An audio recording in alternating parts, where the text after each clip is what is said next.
저희 지연이가 직장까지 그만두고 시집 가는 거 보통 이생이 아니지요.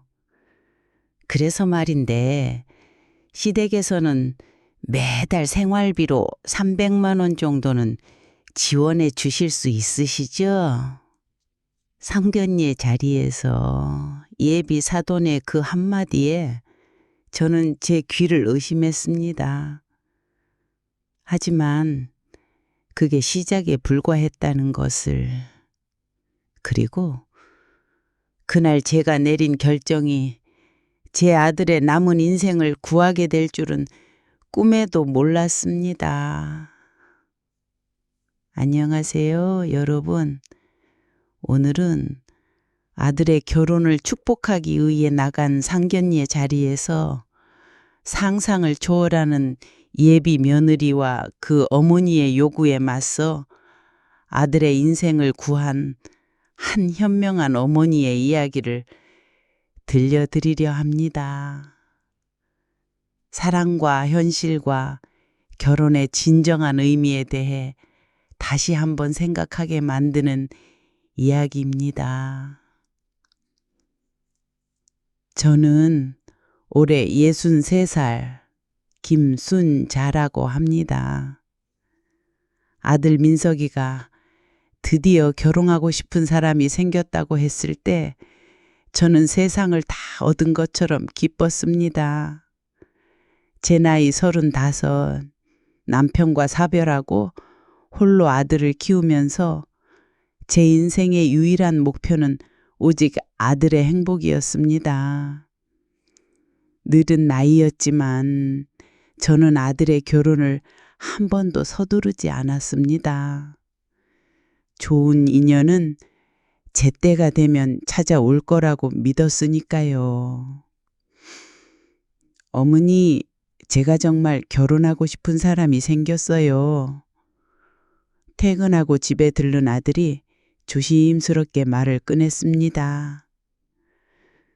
그래, 어떤 아가씨인데? 아들의 눈빛이 이전과는 다르다는 것을 느꼈습니다.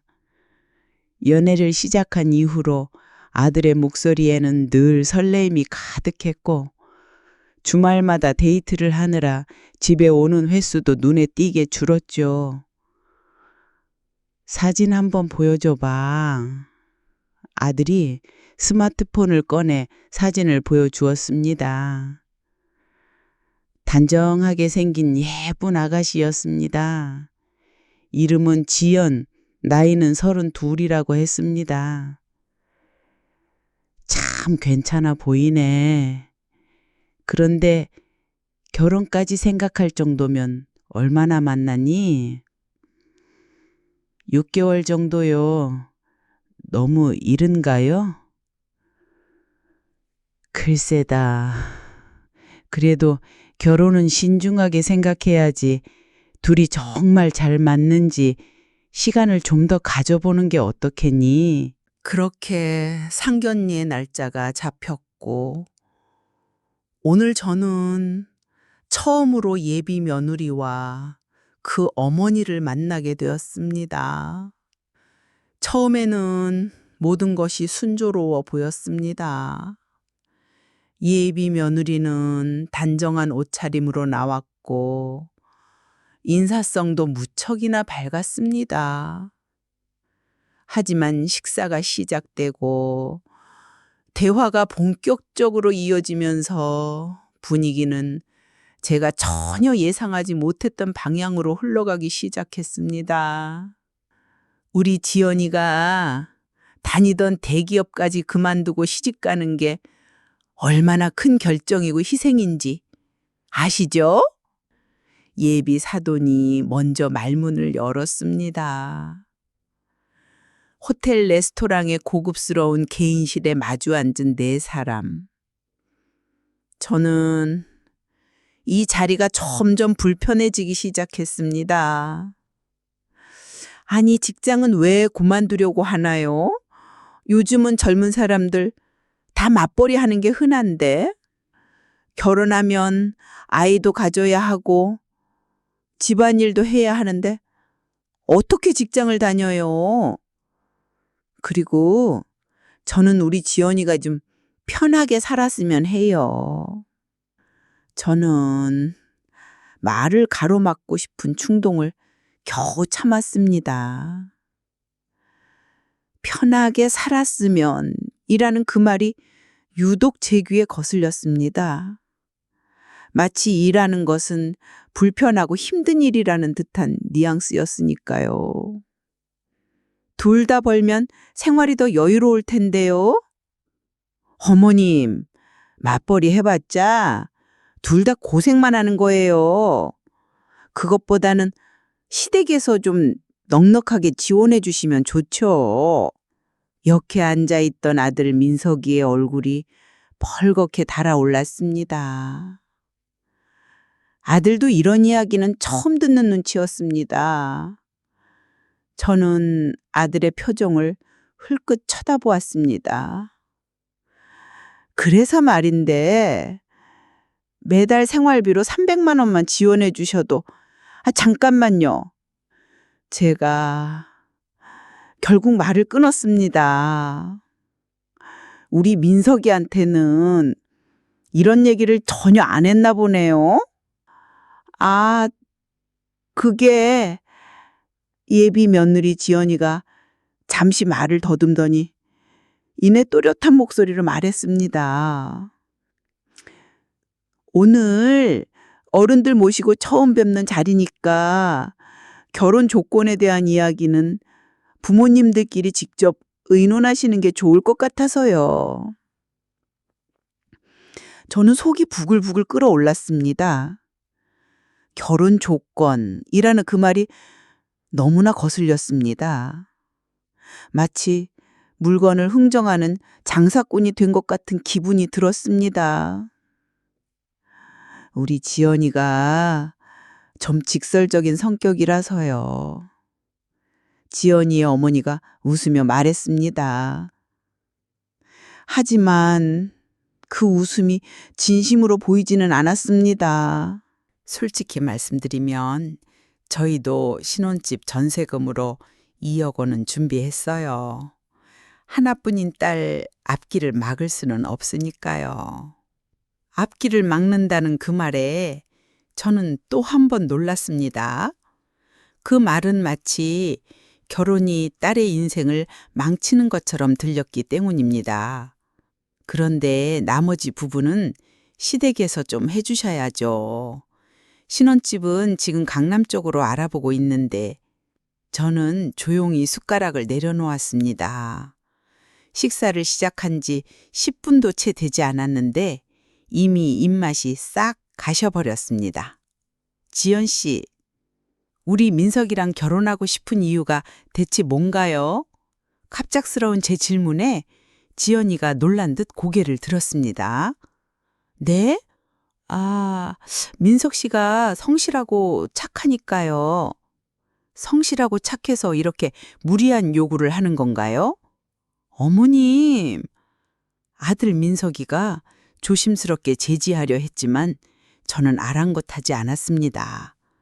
결혼이 무슨 장사도 아니고 처음 만난 자리에서 이렇게 대놓고 조건을 따지시는 법이 어디 있습니까?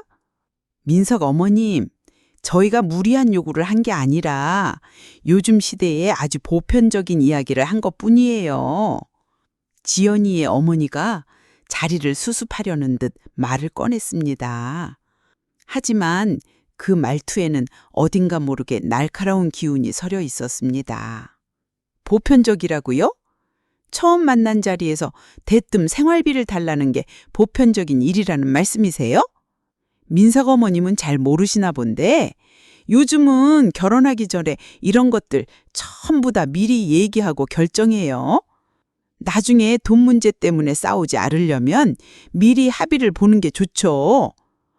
저는 제 귀를 의심했습니다. 합의라는 말이 마치 계약서를 작성하는 것처럼 들렸습니다. 지연 씨 어머님, 결혼이 무슨 계약입니까? 서로 사랑해서 가정을 이루는 신성한 약속인데 사랑만 가지고 살 수 있는 세상인가요? 현실적으로 생각해야죠. 대화는 점점 더 냉랭해져만 갔습니다. 저는 문득 아들이 이 여자와 대체 무슨 이야기를 나누며 연애를 했는지 궁금해졌습니다. 민석아, 너는 이런 이야기를 미리 들은 적이 있니? 아들은 고개를 저었습니다. 얼굴이 붉어진 채 아무 말도 하지 못했습니다. 아니, 그걸 왜 민석 씨한테 물어보세요? 결혼 준비에 관한 이야기는 당연히 부모님들이 의논하실 일이잖아요. 지연이가 갑자기 목소리를 높였습니다. 그동안 보여주었던 단정하고 얌전한 모습은 온데간데 없었습니다. 그리고 제가 직장을 그만두고 시집 가기로 한 것도 사실 시어머님이 편하시라고 그런 거예요. 신혼이니까 집안일도 배워야 하는데 어머님께 해달라고 할 수는 없잖아요. 그리고 저희 엄마가 맞벌이 하시면서 얼마나 고생하셨는지 아세요? 저는 그렇게는 살고 싶지 않아요. 저는 입을 다물었습니다. 도대체 제가 언제 예비 며느리더러 직장을 그만두라고 했단 말입니까? 처음 듣는 이야기였습니다. 지원 씨, 내가 언제... 어머님, 며느리가 직장에 다니면 시어머님도 고생하시잖아요. 애도 봐주셔야 하고 집안일도 도와주셔야 하고. 누가 그런 걸 바랬다고... 제 말이 채 끝나기도 전에 지연이의 어머니가 끼어들었습니다.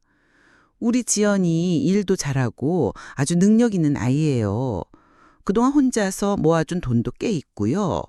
그런데 그걸 다 털어서 결혼 준비를 하는데 시댁에서는 그만한 준비도 안 되어 있다는 말씀이세요? 그만한 준비라는 그 말에 저는 현기증이 났습니다. 아들이 결혼을 하는데 이렇게까지 돈 이야기를 해야 하는지, 이게 정말 결혼이 맞는지 깊은 의문이 들었습니다. 어머님들, 이런 이야기는 민석이가 조심스럽게 말을 꺼내려 했지만 이미 자리는 수습할 수 없을 만큼 험악해져 있었습니다. 지연 씨, 내가 마지막으로 한 가지만 더 물어볼게요. 제가 차갑게 말했습니다. 우리 민석이 연봉이 4천만 원이라는 것도 알고 계시죠? 둘이 합치면 월 500만 원이 넘는데 왜 굳이 시댁에서 생활비를 받아야만 하는 건가요? 그건 제가 직장을 그만두고 전업주부가 되니까 수입이 없어지잖아요. 게다가 결혼하면 아이도 가져야 하고. 지연이의 말에 저는 한숨이 절로 나왔습니다. 결혼도 하기 전부터 벌써 아이 타령이라니. 저는 문득 제 젊은 시절이 떠올랐습니다. 남편과 결혼할 때만 해도 지금처럼 형편이 넉넉하지 않았습니다. 전세금도 겨우 마련했고 시댁에서 따로 생활비를 받은 적도 없지요. 우리 때는 말이야. 민석어러님, 지금은 그때와는 세상이 다르잖아요. 집값도 비싸고 물가도 올랐고.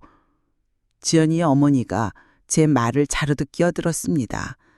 마치 제 옛날 이야기는 듣고 싶지도 않다는 듯 그런 태도였습니다. 맞아요, 어머님.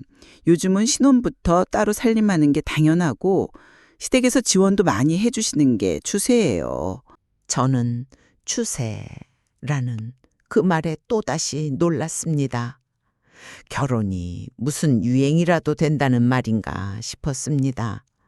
우리 지연이 친구들도 다들 시댁에서 이렇게 해줘요.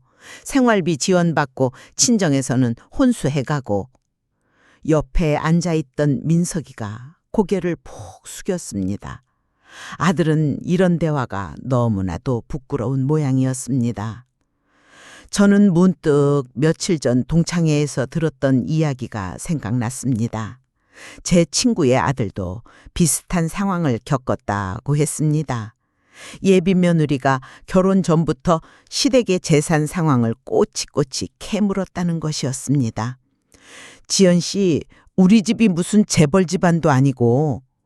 엄님, 재벌이 아니어도 아들 결혼시키는데 그 정도는 해주실 수 있잖아요. 어차피 민석 씨가 외아들이니까. 외아들이라는 그 말에 제 마음이 뜨끔했습니다. 그동안 아들 하나를 금지옥접처럼 키워왔지만 그 사실이 이렇게 계산적으로 들릴 줄은 정말 몰랐습니다. 저희도 딸이 하나뿐이니까 최선을 다해서 준비하고 있어요. 시댁은 아들이 하나뿐인데 좀 더 신경을 쓰셔야 하지 않을까요? 지연이의 어머니가 빈정거리듯 말했습니다.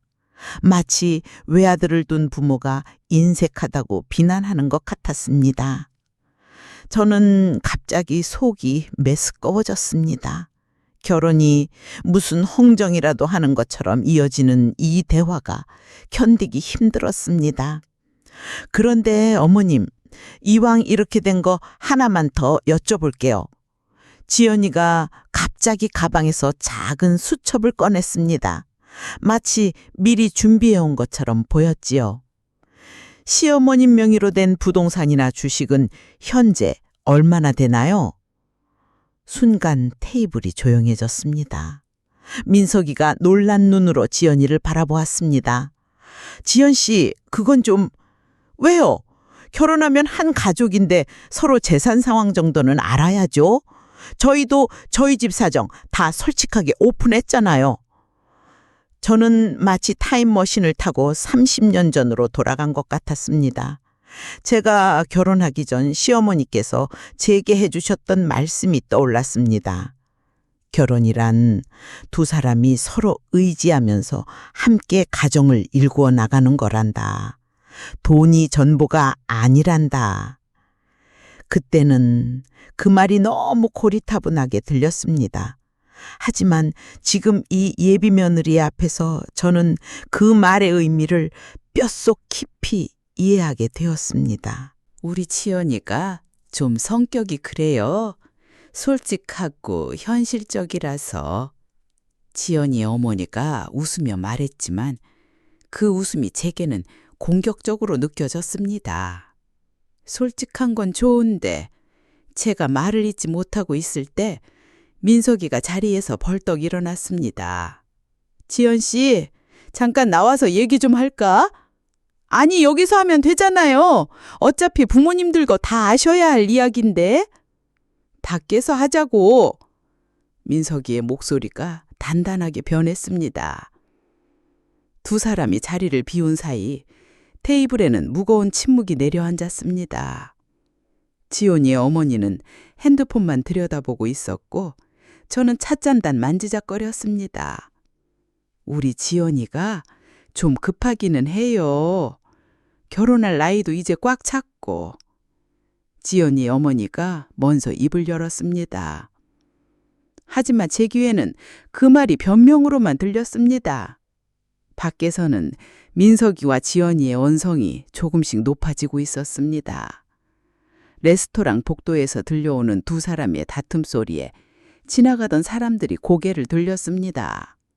왜 그렇게 차갑게 구세요? 제가 무슨 나쁜 마음으로 그런 것도 아닌데? 그럼 뭐예요? 좋은 마음으로 우리 어머니 재산을 물어본 거예요? 복도에서 들려오는 다툼 소리에 저는 자리에서 일어났습니다. 하지만 지연이 어머니가 저를 말렸습니다. 젊은 애들이 알아서 할 거예요. 우리가 괜히 나서면 일이 더 복잡해질 수 있으니까요. 그때 밖에서 지연이의 목소리가 더 크게 들렸습니다. 오빠는 이런 거 하나도 준비 안 해놓고 저한테 결혼하자고 한 거예요? 전세금도 모자라고 생활비도 없고? 지연 씨, 그동안 저한테는 돈 같은 건 중요하지 않다고 했잖아요. 서로 믿고 사랑하면서 미래를 함께 준비하자고. 민석이의 목소리가 떨렸습니다. 저는 그 말에 듣는 순간 얼마 전 아들과의 대화가 떠올랐습니다. 민석이가 들뜬 목소리로 제게 했던 말이었죠. 어머니, 지연 씨가 정말 마음에 들어요. 돈 같은 것 하나도 중요하지 않대요. 서로 믿고 사랑하면서 행복하게 살자고 했어요. 그 순수했던 아들의 마음이 지금 이 순간 얼마나 깊이 상처받고 있을지 생각하니 가슴이 아팠습니다. 사랑? 사랑만으로 뭘 할 수 있는데요. 오빠 연봉으로 우리가 강남에서 어떻게 살아요? 지연 씨, 그동안 당신은 그런 생각이었어요? 민석이의 목소리가 처참하게 떨렸습니다. 아니, 그게 아니라 현실적으로 생각해야 할 것 같아서.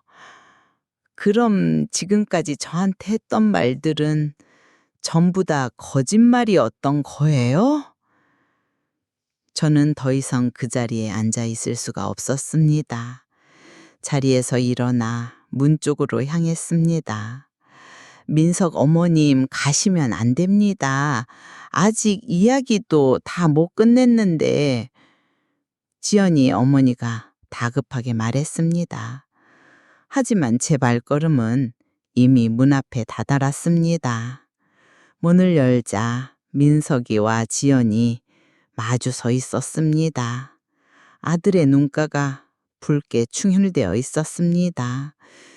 지연이는 팔짱을 낀 채 굳은 표정이었습니다. 민석아, 우리 이제 그만 가자. 어머니, 더 이상의 대화는 필요 없을 것 같구나. 제 목소리는 차분했습니다. 흔들리는 감정을 애써 억누르며 말을 이었습니다. 지연 씨, 우리 민석이가 당신을 많이 좋아해서 결혼하자고 했나 봅니다. 하지만 결혼은 두 사람의 마음만으로 되는 게 아닌가 봐요. 민석 어머님, 이러시면 안 됩니다. 앉아서 더 이야기를 해보셔야죠. 지연이 어머니가 다급하게 자리에서 일어났습니다. 하지만 제 마음은 이미 차갑게 식어버렸습니다. 이제 더 할 이야기가 없을 것 같네요. 처음부터 우리와는 맞지 않았던 모양입니다. 아니, 그게 아니라 서로 조율하면서. 조율이요? 결혼이 무슨 장사입니까? 저는 마지막 말을 삼켰습니다. 더 이상의 말다툼은 제 품위를 떨어뜨릴 뿐이라고 생각했습니다. 지연 씨, 우리 민석이 잘 부탁드린다고 인사하려고 했는데 이제는 그 말도 거두어야겠네요. 어머니! 지연이가 놀란 듯 소리를 질렀습니다. 그제서야 자신이 선을 넘었다는 것을 깨달은 듯 했습니다. 죄송해요. 제가 너무 앞서 나갔나 봐요. 다시 이야기하면. 하지만 저는 이미 돌아섰습니다. 민석이도 제 뒤를 따랐습니다. 레스토랑을 나오는 동안 누구도 말을 하지 않았습니다. 차에 오르고 나서야 민석이가 조심스레 입을 열었습니다. 어머니, 제가 사람을 잘못 봤네요. 괜찮다. 결혼하기 전에 미리 알게 된 게 오히려 다행이지. 저는 창밖으로 시선을 돌렸습니다. 봄날의 햇살이 창을 통해 부드럽게 비쳐들었지만 제 마음은 한겨울처럼 춥게만 느껴졌습니다. 나는 너가 행복했으면 좋겠어. 엄마가 돈이 아까워서 이러는 게 아니야. 평생을 함께할 사람이 결혼도 하기 전에 저렇게 계산적인 모습을 보이는데. 말끝을 흐리며 저는 깊은 한숨을 내쉬었습니다. 문득 제 자신의 결혼식 날이 떠올랐습니다. 아무것도 없이 시작했지만 남편과 함께 한 걸음 한 걸음 인생을 일구어왔습니다. 지연이가 처음부터 저런 건 아니었어요. 사람은 쉽게 변하지 않는단다. 평소에 마음속에 감춰뒀던 모습이 오늘 드러난 것뿐이야. 집에 돌아온 후 민석이는 자기 방으로 들어가 한참 동안 나오지 않았습니다. 저는 아들을 데리고 나가 저녁이라도 먹여야 하나 망설였지만 혼자만의 시간이 필요할 것 같아 그대로 두었습니다. 밤이 되자 민석이의 휴대폰이 계속해서 울렸습니다. 지연이에게서 온 전화였겠지만 아들은 받지 않았습니다. 민석아, 물이라도 한 잔 마시고 자렴. 방 앞에 물컵을 놓아두고 돌아서는데 문이 살짝 열렸습니다. 어머니, 제가 너무 어리석었죠. 저는 아들의 방으로 들어갔습니다. 민석이는 침대에 걸터앉아 있었고 그의 휴대폰 화면에는 지연이가 보낸 수십 통의 메시지가 떠 있었습니다. 오빠, 제가 정말 잘못했어요. 그동안 결혼 준비해온 것들이 너무 많아서 제가 너무 조급했나 봐요. 우리 다시 이야기하면 안 될까요? 저는 그 메시지를 힐끗 보았습니다. 지연이의 사과는 진심으로 보이지 않았습니다. 여전히 준비해온 것들을 이야기하는 것이 마음에 걸렸습니다. 어머니, 저는 정말 지연 씨가 저랑 같은 마음인 줄만 알았어요. 그래. 매일 퇴근길에 전철 타고 가면서 지연 씨랑 앞으로 어떻게 살지 그런 얘기 했었어요. 작은 집이라도 서로 의지하면서 행복하게 살자고. 민석이의 목소리가 떨렸습니다. 저는 아들의 어깨를 가만히 쓰다듬어 주었습니다. 그런데 오늘 지연 씨의 진짜 모습을 본 것 같아요. 그때 민석이의 휴대폰이 다시 울렸습니다. 이번에는 지연이 어머니에게서 온 전화였습니다. 민석이가 망설이다가 전화를 받았습니다. 네, 어머님. 저는 방을 나오려 했지만 민석이가 손짓으로 저를 말렸습니다. 죄송합니다만 이번 일은 다시 생각해봐도 저희와는 맞지 않을 것 같습니다. 이렇게 갑자기 파혼을 하시면 어떡해요? 우리 지연이가 얼마나 상처를 받을지 아세요? 다음 날 아침 지연이의 어머니가 이번엔 제게 직접 전화를 걸어왔습니다. 저는 전화를 받고 조용히 대답했습니다. 어제 상견례 자리에서 이미 서로의 마음을 다 확인하지 않았습니까? 더 이상의 대화는 필요 없을 것 같네요. 아니, 그래도 이렇게 갑자기 끝내시면 끝내지 않은 게 아니라 시작하지 말자는 겁니다. 제 단호한 말투에 전화기 너머로 잠시 침묵이 흘렀습니다. 알겠습니다. 그런데 우리 지연이가 결혼 준비하면서 다니던 회사도 그만뒀는데 그 부분은 어떻게 책임져 주실 건가요? 저는 순간 할 말을 잃었습니다. 결혼도 하기 전에 직장을 그만둔 것부터가 이해할 수 없었지만 그것까지 저희더러 책임지라는 말에 허탈한 웃음이 나왔습니다. 그건 본인의 선택이었죠. 저희가 책임질 일은 아닌 것 같습니다. 전화를 끊고 나서 저는 깊은 한숨을 내쉬었습니다. 창밖으로 보이는 봄날의 하늘이 유난히 맑았습니다. 그로부터 일주일이 지났습니다. 지연이에게서 매일같이 메시지가 왔지만 민석이는 단 하나도 답장하지 않았습니다. 어머니, 제가 정말 잘한 선택일까요? 퇴근하고 돌아온 아들이 거실 소파에 털썩 주저앉으며 물었습니다. 후회되니? 아니요, 그건 아닌데 그래도 가끔 마음이 흔들려요. 저는 아들의 옆에 앉았습니다.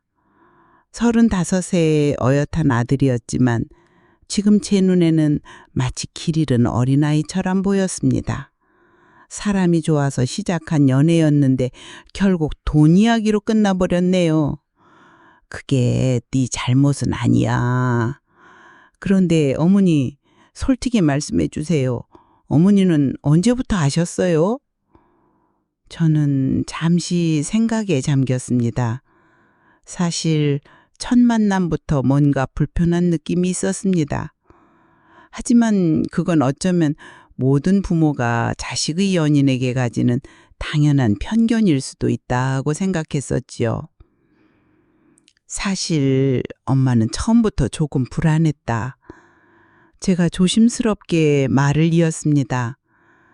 내가 처음 지연씨 이야기를 했을 때 왜 이렇게 서두를까 싶었어.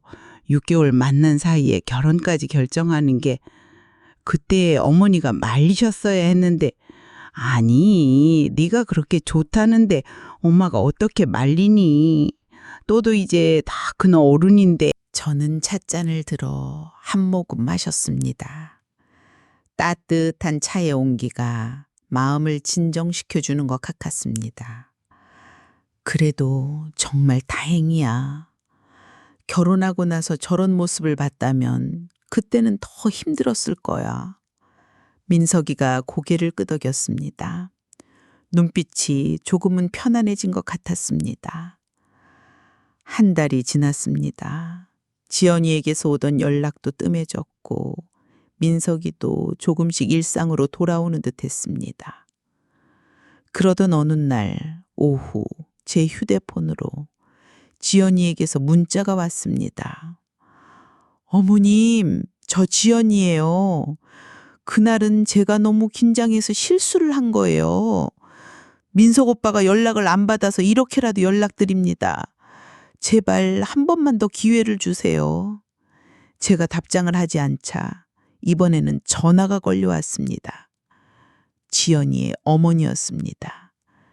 민석 어머님, 저희 지연이가 얼마나 울었는지 아세요? 밥도 제대로 못 먹고. 죄송하지만 한 번만 더 만나보시면 안 될까요? 우리 지연이가 정말 많이 달라졌어요. 저는 전화를 끊으려 했지만 지연이 어머니의 목소리가 점점 높아졌습니다. 우리 지연이가 어떤 아이인 줄 아세요? 스카이대 나와서 대기업 다니다가 결혼한다고 그만뒀는데 이렇게 되면 저희는 위자료는 물론이고 정신적 피해 보상까지 청구하겠어요. 순간 제 머릿속이 하얘졌습니다. 방금 전까지 사과하던 그 말투가 순식간에 협박으로 바뀌었습니다. 보상이요? 당연하죠. 회사까지 그만두고 결혼 준비를 했는데 이렇게 파혼을 당하면 우리 지연이 앞길이 막히는 거잖아요. 법적으로도 당연히 책임을 물어야 할 것 같아요. 이미 변호사랑 상담도 다 마쳤어요.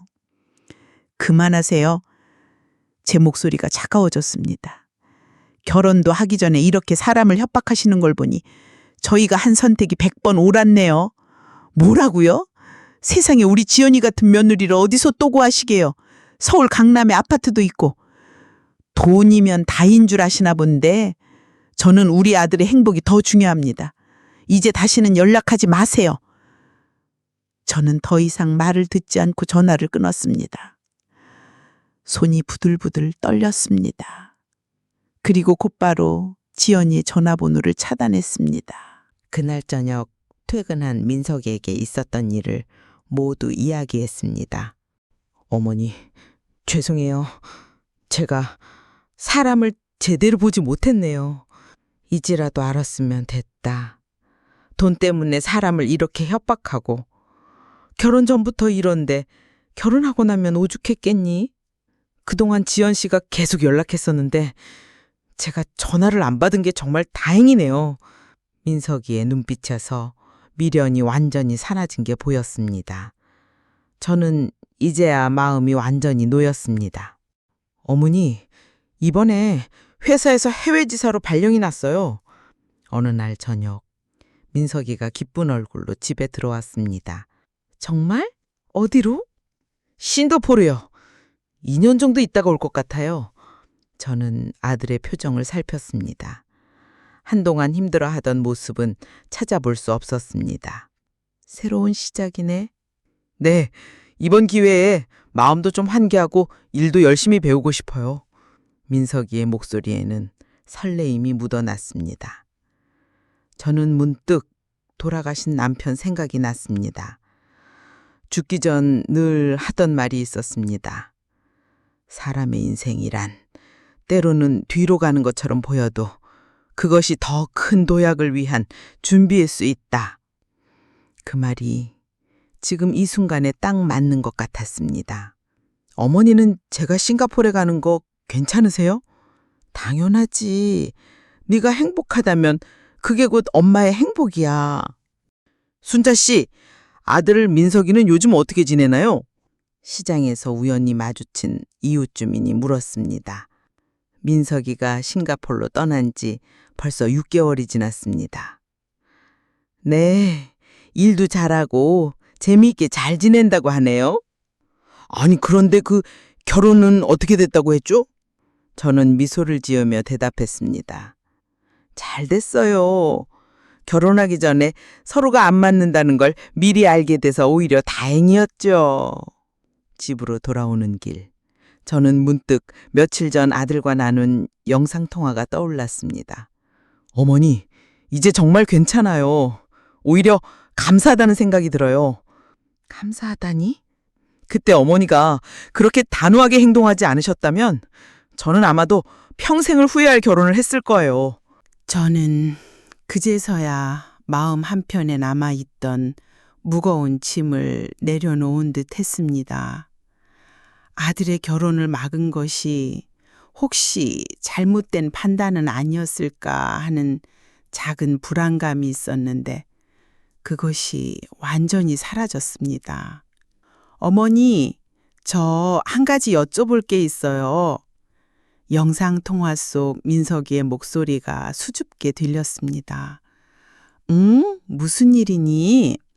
다음 주에 한국 본사로 출장을 가게 됐는데 그때 어머니 친구분 따님 연락처를 좀 여쭤봐도 될까요?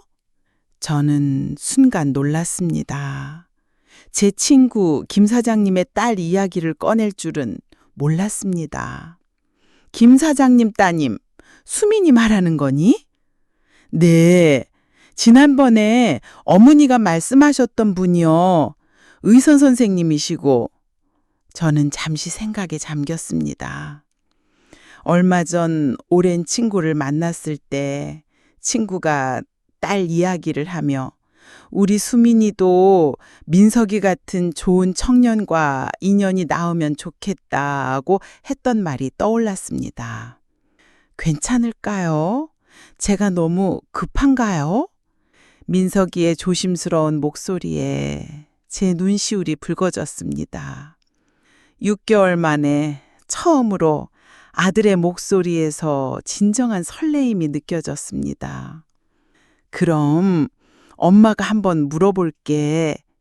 감사합니다, 어머니. 통화를 끊고 저는 창밖을 바라보았습니다. 이제는 진정으로 이해했습니다. 결혼이란 건 돈과 조건으로 맺어지는 계약이 아니라 서로를 이해하고 위하는 진실한 마음으로 시작되어야 한다는 것을. 그리고 그 진심은 결코 서두를 수 없다는 것도 말입니다. 봄날의 따스한 햇살이 창가에 부드럽게 비쳤습니다. 그 햇살처럼 제 아들의 새로운 시작도 분명 아름다울 것이라고 저는 굳게 믿었습니다.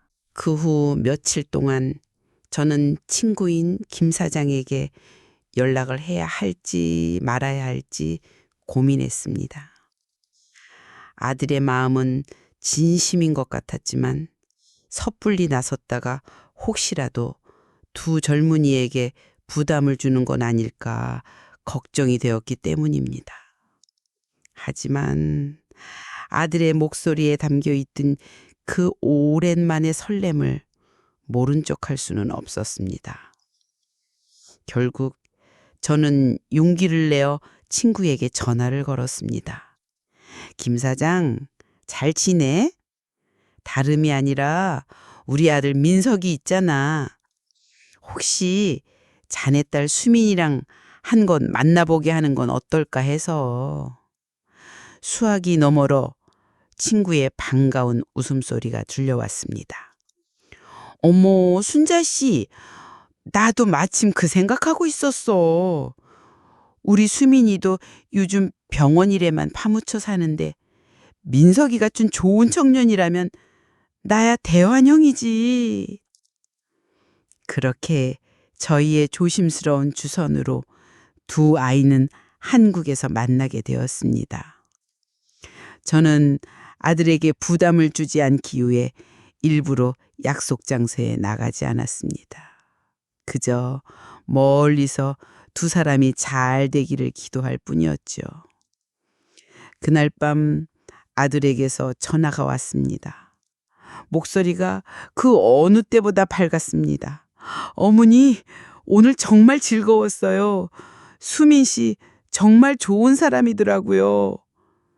그 한마디에 제 마음속에 있던 마지막 걱정거리마저 눈 녹듯 사라졌습니다.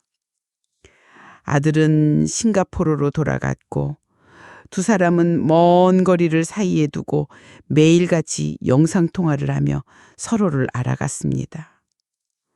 저는 그들의 관계에 최대한 개입하지 않으려 노력했습니다.